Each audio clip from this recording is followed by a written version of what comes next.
ఆ రోజు 10,500 తెలంగాణ గవర్నమెంట్ ఇస్తుంటే హానరేరియంగా అధికంగా అడిగితే 2018లో పాదయాత్రలో అడిగి మన ముఖ్యమంత్రి గారు ఎప్పుడైతే మాట ఇచ్చినారో 2019లో గవర్నమెంట్ మనం ఫామ్ కాగానే అక్క చెల్లెలందరి డిమాండ్స్ ని మనసులో పెట్టుకుని 11,500 హానరేరియం ఇవ్వడం జరిగింది.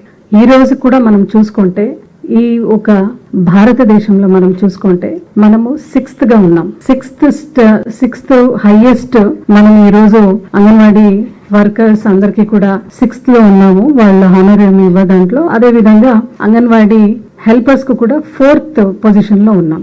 అంటే దీంట్లో మన స్టేట్ షేర్ వచ్చేసి అంగన్వాడీ హెల్పర్స్ కు 4,750 రూపీస్ మనము స్టేట్ షేర్ లో ఉన్నాం. అదే విధంగా మనము అంగన్వాడీ వర్కర్స్ కు చూస్తే 7,000 రూపాయలు మనం స్టేట్ షేర్ గా ఇస్తున్నాం. అంటే అంతా కలిసి 11,500 ఇస్తున్నాం. ఈ రోజు చాలా మంది అంగన్వాడీ వర్కర్స్ మళ్ళా హెల్పర్స్ అందరూ కూడా మీ అందరికీ కూడా రాష్ట్ర ప్రభుత్వం తరపున అపీల్ చేస్తూ దయచేసి బాణంతీలు కావచ్చు, గర్భవతులు కావచ్చు, చిన్న పిల్లలు కావచ్చు, చాలా క్లిష్టమైన పరిస్థితుల్లో వాళ్ళు ఉంటారు. కాబట్టి రాష్ట్ర ప్రభుత్వం ఈ రోజు మీ ఏదైతే డిమాండ్స్ పెట్టినారో ఆ డిమాండ్స్ అన్ని కూడా ఈ రోజు జగన్మోహన్ రెడ్డి గారు అన్ని డిమాండ్స్ కూడా సానుకూలంగా స్పందిస్తూ మీ అందరికీ కూడా అపీల్ చేసుకుంటున్నాం. దయచేసి వచ్చి మీ విధులను అన్ని డ్యూటీస్ ను కూడా సక్రమంగా చేసుకునాలి. ఎందుకంటే అంగన్వాడీ హెల్పర్స్ ఉండొచ్చు, వర్కర్స్ ఉండొచ్చు. ఒకసారి మనము 2019 నుంచి మీరు చూసుకుంటే మీ ఫ్యామిలీస్ కు ఉండొచ్చు, మీ ఇమీడియట్ రిలేటివ్స్ కు ఉండొచ్చు,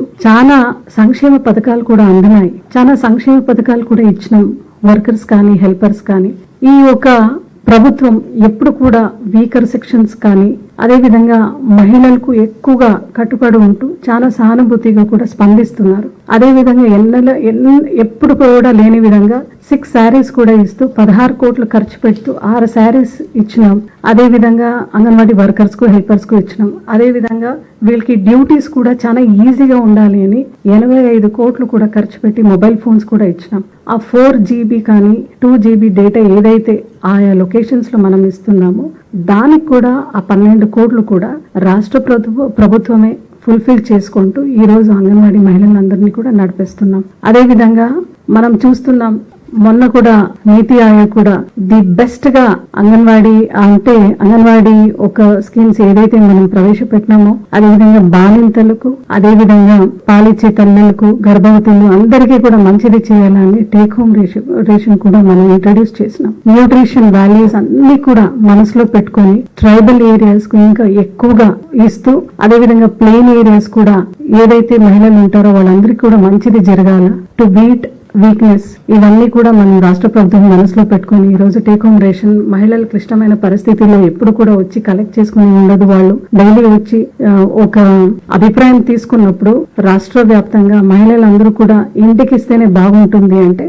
ఆ రేషన్ ను కూడా సీఎం గారు చాలా సానుకూలంగా స్పందిస్తూ వాళ్ళ ఇంటికి కూడా ఇవ్వడం జరుగుతా ఉంది. దయచేసి మహిళా పక్షపాతి అయిన మన ముఖ్యమంత్రి గారు చాలా అంగన్వాడీ వర్కర్స్ పట్ల హెల్పర్స్ పట్ల చాలా సానుభూతిగా ఉన్నారు. నిజంగా మీ యొక్క డిమాండ్స్ ఏదైతే ఉందో హానరేరియం పెంచాలని రాష్ట్ర ప్రభుత్వం దీనిపైన చాలా పాజిటివ్ గా ఉన్నాం. అయితే ఇది సమయం కాదు కాబట్టి దయచేసి రాష్ట్ర ప్రభుత్వం తరఫున మీ అందరికీ కూడా అపీల్ చేసుకుంటూ మీ డ్యూటీస్ కి మీరు వెళ్ళిపోయి మీ డ్యూటీస్ ని సక్రమంగా చేసుకోవాలి. ఎందుకంటే చాలా సెన్సిటివ్ జోన్ గా ఉంటుంది మన బాలింతలు కానీ గర్భవతులు కానీ. కాబట్టి మా అక్క చెల్లెళ్ళు ఎవరైతే ఉన్నారో అంగన్వాడీ హెల్పర్స్ మరి వర్కర్స్ అక్క చెల్లెళ్ళు అందరికీ కూడా దయచేసి మీరు వచ్చి ఈ రోజు మీ డ్యూటీస్ కి జాయిన్ అయ్యి, ఎందుకంటే సీఎం గారు చాలా పాజిటివ్ గా ఉన్నారు మీ పట్ల మళ్ళా అంగన్వాడీ వర్కర్స్ హెల్పర్స్ పట్ల. కాబట్టి దయచేసి మీరు వచ్చి మీ డ్యూటీస్ కి జాయిన్ అయ్యి ఆ డ్యూటీస్ ని సక్రమంగా చేసుకున్నారని మీ అందరినీ కూడా ఈ రోజు మనస్పూర్వకంగా కోరుకుంటున్నాను. Please subscribe .news